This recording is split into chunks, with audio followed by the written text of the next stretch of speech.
एक साधु घाट किनारे अपना डेरा डाले हुए था। वहाँ वह धूनी रमा कर दिन भर बैठा रहता और बीच बीच में ऊंची आवाज में चिल्लाता, जो चाहोगे सो पाओगे। उस रास्ते से गुजरने वाले लोग उसे पागल समझते थे। वे उसकी बात सुनकर अनसुना कर देते और जो सुनते वे उस पर हंसते थे। एक दिन एक बेरोजगार युवक उस रास्ते से गुजर रहा था।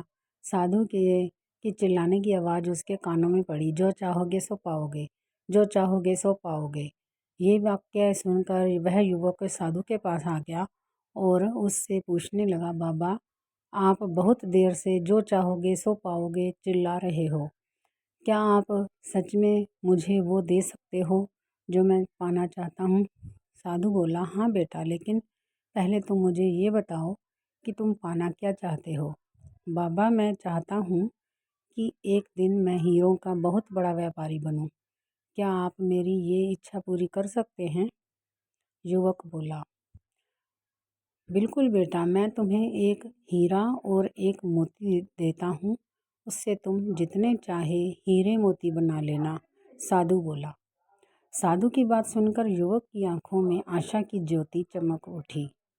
फिर साधु ने उसे अपनी दोनों हथेलियां आगे बढ़ाने को कहा। युवक ने अपनी हथेलियां साधु के सामने रख कर दी। साधु ने पहले उसकी एक हथेली पर अपना हाथ रखा और बोला, बेटा, ये इस दुनिया का सबसे अनमोल हीरा है। इसे समय कहते हैं। इसे जोर से अपनी मुट्ठी में जकड़ लो। इसके द्वारा तुम जितने चाहे उतने हीरे बना सकते हो। इसे कभी अपने हाथ से निकलने मत देना। फिर साधु ने अपना दूसरा हाथ युवक की दूसरी हथेली पर रख कर कहा, बेटा, ये दुनिया का सबसे कीमती मोती है। इसे धैर्य कहते हैं।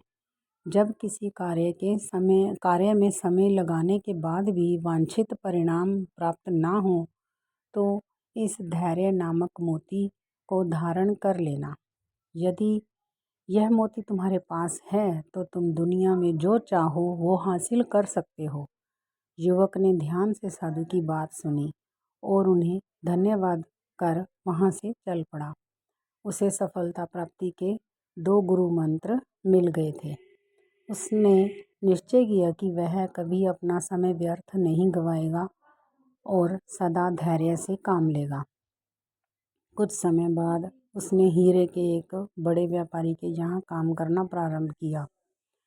कुछ वर्षों तक वह दिल लगाकर व्यवसाय का हर गुर सीखता रहा और एक दिन अपनी मेहनत और लगन से अपना सपना साकार करते हुए हीरे का बहुत बड़ा व्यापारी बना। सीख: लक्ष्य प्राप्ति के लिए सदा समय और धैर्य नाम के हीरे मोती अपने साथ रखें। अपना समय कभी व्यर्थ ना जाने दें और कठिन समय में धैर्य का दामन ना छोड़ें। सफलता अवश्य प्राप्त होगी।